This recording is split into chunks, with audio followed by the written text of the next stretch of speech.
My name is Calvin Mosley. My name is Calvin Mosley. Recordings aren't as effective as saying my name to a live person, but it helps a little. I'm hoping that by telling my story, by sharing it with people, I can affirm my own existence, affix it in place firmly enough that I don't fade from memory. Ironically, it was only after I began fading that I realized I had been sleepwalking through my life, acting more like a passive observer of it than an active participant in it. I barely acknowledged what my wife and kids did for me, and they returned the favor. At work, I put in as little effort as possible to perform adequately, but not better. Much of my time in public was spent making myself small, so I'd take up as little space as possible in the world, standing up wordlessly for people on the train, communicating my order at my favorite coffee shop in as few words as possible, basically ignoring and being ignored in turn. How long had my disappearance been creeping up on me? It was slowly getting worse and worse without me even realizing it because of how little impact I made on the world. It started with small things. My boss wrote me up for missing a day of work, even though I'd been there the whole time. I mean, I know my job as a construction worker didn't exactly make the sun rise in the morning, but people should have noticed if I was there the whole day, right? That's what I told myself at the time, writing it off as an odd, but not too abnormal incident. Then people started cutting me in line when I went for my morning coffee. They would breeze right past me to take the next spot, like I wasn't even standing there. I'd tap them on the shoulder, and they'd turn to me, confused. "I was actually in line," I'd say. They were uniformly apologetic and would retreat to the spot behind me, but I remember thinking it was strange. I'm a tall man, and not all that skinny either. Kind of hard to miss when you're standing in a single-file line. Those incidents were weird, but it took me a long time to draw a line connecting them together. They were just a weird series of stories from my buddies, who joked that I'd suddenly become a ninja in my middle age. I didn't notice there was a problem until my wife and kids forgot me. I came home from work one day, tired as hell, as usual. There was the clink and clatter of my wife Charlie cooking in the kitchen. She worked as a substitute teacher and got home earlier than me even on the days we both worked. I dropped my tool belt onto the ground just past the entryway of our house. I kicked off my shoes and hung my coat up on the hooks I'd installed onto the wall when we'd first moved in. While my kids, Marcus and Tessa, didn't sprint to the front door to greet me anymore like they did when they were 4, the two of them usually at least wandered downstairs to say hello when I came home from work. There was no sign of them, but maybe they were at their friend's house. I walked into the kitchen. Charlie didn't look up from the bowl she was mixing ingredients into. "Hey, baby." She didn't turn around. I rolled my eyes. Whenever I made her mad, my wife always went straight for the silent treatment. Usually, I at least have a clue what I've done. Not this time. "Whatever it is, I'm sorry." No response. I stepped over to her and touched her arm. She jumped and spun around to face me, her face scrunched up in bewilderment. "Who?" she said. "No. Cal? You're home?" She said my name all drawn out, not like she was surprised to see me, but as if she was struggling to remember her own husband's name. Cal, short for Calvin Mosley. You may have forgotten. Most people do. I've learned that saying my nickname isn't as effective as saying my full legal name. "I feel like I haven't seen you for weeks," she said. Ouch. I may have been tied up at work this last month, but I'd been home as much as possible. "You saw me this morning," I said. "Did you miss me that much?" She smiled, but didn't laugh. She just looked at me with narrowed eyes, like she was having trouble seeing me. "Dinner will be ready soon. We're having steaks. Why don't you go say hi to the kids? I think they've missed you." "Okay," I said, weirded out at her strangely distant demeanor. I knocked on Tessa's door. "Come in, Mom," she called. I opened it and said, "It's Dad, honey. I'm back from work and wanted to say hi, and that dinner's almost ready." She blinked a few times before an absent smile settled on her face. It was that kind of polite, distant smile that you put on for relatives you're not too familiar with and friends of friends, not your father who raised you and loved you. "Oh, Dad, you're back," she said. "How was your trip?" I tilted my head and smirked a little, thinking she was playing some kind of pretend with me. Of course, I hadn't been on any trip, unless you counted my commute. "Oh yeah, how long was I gone?" I asked, trying to play along. "I don't know, maybe a few months?" She really didn't sound like she was playing. Did my little girl really believe I'd been gone for months when I'd seen her only yesterday? "Tessa, I wasn't on a trip. I saw you last night, remember? We read a chapter of one of your Harry Potter books, and then I kissed you goodnight and you said, 'Ew, gross, Dad.'"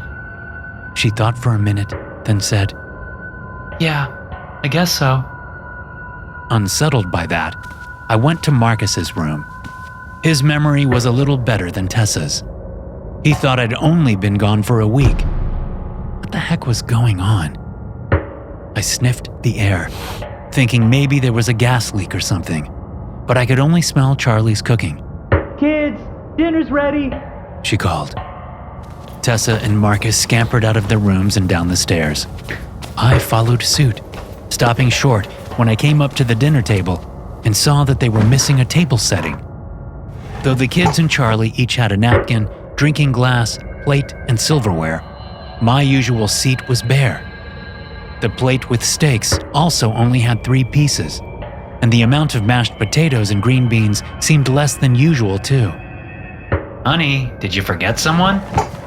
"Who?" she asked, already sitting down. "There's only 3 table settings," I said. "That's because there's only 3 of us," she laughed and pointed to herself, then Marcus, then at Tessa while counting. "See? 1, 2, 3. 4, I said, pointing at myself. Charlie, a woman I'd known for 20 years, just stared blankly at me. "Baby, what's going on? You've been acting like you don't even recognize me. It's your husband, Cal. If I've done something to upset you, I'm sorry, but please talk to me." She blinked at the sound of my name and shook her head. She then glanced from the plates of food to my unset table setting, and then back to me. She frowned, her forehead doing that cute crinkle between her eyebrows it always did when she was trying to figure something out. Normally I found it endearing, but now it was alarming. "You're right. There's 4 of us. I don't know what I was thinking. I don't think I made anything for you, Cal. I'm sorry. My head must have been so far up in the clouds, it wasn't getting any oxygen." There we go. That's my funny, slightly silly girl back again. "That's okay," I said. "I'll just grab some snacks." I made myself a plate and sat down. The kids perked up as well and started treating me less like a distant relative and more like their father, eager to share the triumphs of their days with me. All in all, it was a perfectly lovely family dinner, though a seed of worry remained rooted in my stomach. Later that night, after the kids had gone to bed and I was lying down next to my wife, I turned to her. "Maybe I should take some time off," I said. Charlie turned to face me. "Really? Why? None of you seemed to recognize me today. It unsettled me. It was like seeing a vision of the future where I wasn't there, and you all moved on and forgot about me." Charlie took her hand and stroked my face. "Come on, honey. That could never happen. I don't know how me and the kids could ever go on without you. It breaks my heart to hear you talk like that." I took her hand and gave her a gentle kiss on the wrist. "I know. Still, it made me think that maybe I've been working too much lately. I mean, why am I working if it's not for you guys? I don't want to miss out on your lives just so I can work more. I've got a bit of vacation time. Maybe I'll use it." She smiled softly at me, and we both drifted off to sleep. Calling off work the next day was a hassle. Not because they didn't want to give me the time off, but because I couldn't convince our site manager, Sheila, that I was an employee at the company. I'd known the woman for 5 years. I'd been the only one of our co-workers to go to her stupid poetry reading. Calvin Mosley. Sir, I won't suddenly know who you are just because you shout your name. I've worked here for 5 years. I know every single person who works here, and you aren't one of them. I wanted to scream. Look, can you just look me up in the system? If I'm not there, I'll hang up and not bother you again. There was a pause, followed by an exasperated sigh. How do you spell your last name? Mosley. Thanks, Sheila. I heard the clack of keyboard strokes, then a gasp. Oh, here you are. Strange. I don't remember filling out this form. Well, anyway, what did you want, Mr. Mosley? I need to take some time off. I know it's short notice, but can I take some of my vacation days? Sure. How many? 10 business days? A few more clacks came through over the phone. There. You're all set, Mr. Mosley. Thanks for letting us know. And, I guess I'll see you when you come back. Right. Thanks. A guy steps out of work and he's instantly forgotten. Is that how little impact I made on the world? Could I be so easily glossed over? Whatever. It was my family that really mattered. With my presence in the house more firmly established, no one seemed to forget me.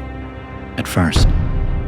They would sometimes look past me, though seeming a little dazed.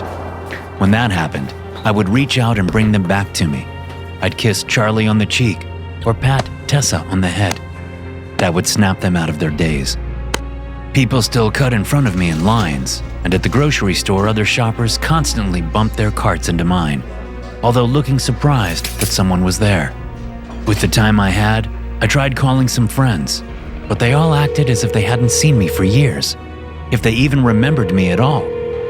Isolated and forgotten, I started to spend even more time at home.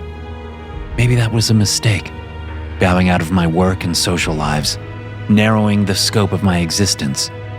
Maybe letting go of those worlds only accelerated whatever's happening to me. I probably should have fought harder. It's too late now, I suppose. My name is Calvin Mosley. My name is Calvin Mosley. You haven't forgotten, have you? I wouldn't blame you if you did. Even my wife forgot, eventually. I remember the last time she said my name. Good night, Cal. I love you. She said it in bed, and then she drifted off to sleep. I woke up the next morning to her screaming. Honey, what is it? What's wrong? My voice sounded wrong. It was tinny and distant in my ears, as if I were hearing it underwater. Who the fuck are you? Her voice was clear as day. It's me, Cal, your husband. The sound came out all muffled, though a little clearer than the first time I'd spoken, especially after I said my name. She acted like she couldn't hear me and sprinted out of the room. Tessa, come with me, now! I could hear her thumping and stomping as Charlie gathered the kids. In total shock, it took me a minute to gather myself and go after her. The second I left the bedroom and entered the hallway, the kids caught sight of me and started screaming and crying. Go outside! She told them as she stood between me and the stairs.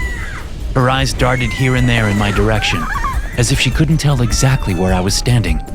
You stay right there! Don't come any closer! She pulled up something from her side. It was the gun we'd bought ages ago, back when we first moved in with each other in a bad part of town. We'd always kept it in a lockbox in the hall closet. I'd long forgotten the combination. I guess Charlie never had. I'm sorry, I said, holding my hands up. She shook her head furiously, waving the gun erratically. Shut up! Shut up! I can't understand what you're saying! Leave me and my kids alone! Though the barrel of the gun was unsteady, I didn't want to take any chances that would lead me to getting shot. Even if no one recognized me, I was sure I could still bleed. Couldn't I? After a few tense moments, Charlie sprinted down the stairs and out the door, where I could still hear the kids crying and calling for their mother. Neither of them cried for me. It took everything I had not to follow them. Once they were gone, I stumbled dizzily to the bathroom and flicked on the light. The man staring back at me in the mirror wasn't me. It was some other person. I blinked, rubbed my eyes, but the stranger was still standing there. He mirrored my every movement, even subtle eyebrow waggles and a sudden smile. Logically, I knew that the person in the mirror had to be me, but I couldn't quite convince myself of it. A creeping sensation tingled at the back of my neck. It was like even my reflection had forgotten me. I'm me. I'm Cal. Calvin Mosley. In an instant, I was me. Me again. Nothing about me had changed. Same brown eyes, same black hair, same scar on my eyebrow from when a college buddy had dared me to do a handstand when I'd been drunk off my ass. I'd face planted hard and had been lucky to get away with just a small scar. I was fading from the world. I didn't know why or how, but the fact of my existence had become untethered. The dizziness hit me hard and fast. The walls of the bathroom felt like they were closing in on me. I stumbled over to the toilet and vomited, laying there sweating and spitting out the foul taste from my mouth for a half an hour. When I stood up and looked in the mirror, I could barely recognize myself. It was like trying to recall a faded memory. Whatever was happening, it was getting worse. Damn it! I am Calvin Mosley! Calvin Mosley! I became me again. I tried calling my wife, but she didn't pick up. I wonder what she saw when she looked at the incoming call. Did it say my name? Or did it just show up as an unknown number? I stayed in the bathroom for as long as I could, just saying my name, talking to myself, making sure I didn't fade away. But sleep called. I went to bed and set an alarm for every 30 minutes, so I could go to the bathroom and chant my name into the mirror. It was the worst night's sleep of my life, but it was better than fading into nothingness. Over the next several weeks, I worked out a system. I figured out that recordings of my voice were the next best thing after me actually speaking. I could play a recording and get a damn night's sleep. Writing works okay, but not as well. Charlie never came back. She didn't even send anyone for her things. I wonder if she even remembers that she lived here. If anyone does. The whole world has probably forgotten about me by this point. I've messed up a few times, gotten too complacent, gone to bed without playing the recording. I've woken up as a ghost. No form, no voice, almost no presence. The last time it happened, I had barely enough physical force in me to switch on the recording and bring myself back. And my tricks, well, they aren't working as well as they used to. The interval in me not recognizing myself is getting shorter. I've been fading away, even as I've been recording this. I might lose my voice before I finish. That's why I'm saying this, why I've been speaking my name to you, in the vain hope that you'll remember and say it too. It might be the only way for me to survive. By the time you hear this message, I'll probably have already faded away, but if you hear this, hear my voice, and get the feeling, just a little niggling feeling, that you might not be alone, then please, say my name. Bring me back from the abyss. Save me from erasure. Say my name. You haven't forgotten, have you? It's... SCP-1467 is a 47-year-old male of African-American descent. Unless constantly reaffirming its existence, SCP-1467 slowly fades out of reality. The effect manifests in a gradual decrease in the ability to perceive SCP-1467 by any known means until it eventually vanishes. This has been known to affect objects and personnel in SCP-1467's immediate vicinity. The Foundation has been unable to determine the extent of this ability to a satisfactory degree, but current experimental data suggests it is localized to SCP-1467. The subject claims to be a construction worker. It further claims its anomalous properties arose in a gradual fashion after the death of its wife and children in a car accident. During this time, it developed several coping mechanisms to keep its slowly degrading condition under a modicum of control. Habits such as repeating its name, checking its pulse, keeping itself talking to others, drawing and writing descriptions of itself on its body and surrounding surfaces, and keeping recordings of its voice going while sleeping all developed over time. Currently, the Foundation have found no records of subject's stated wife, children, house, car, or extended family ever having existed. There have been no car accidents in the claimed area at the given date. No graves could be found. The provided address has never been in use, and all relevant social security numbers remain unassigned due to what appears to be a computer error. The only evidence of SCP-1467's existence consists of a few coworkers remembering it, but accounts vary widely. As an example, a construction worker, described as a close friend, was unable to recall the subject's skin color with certainty. As a result of the mental stress the subject is under, it has developed a severe case of bipolar depression, in addition to chronic sleep deprivation. Its anomalous condition continues to deteriorate. To hear more stories like this, be sure to hit subscribe and turn notifications on. I'll see you in the next one.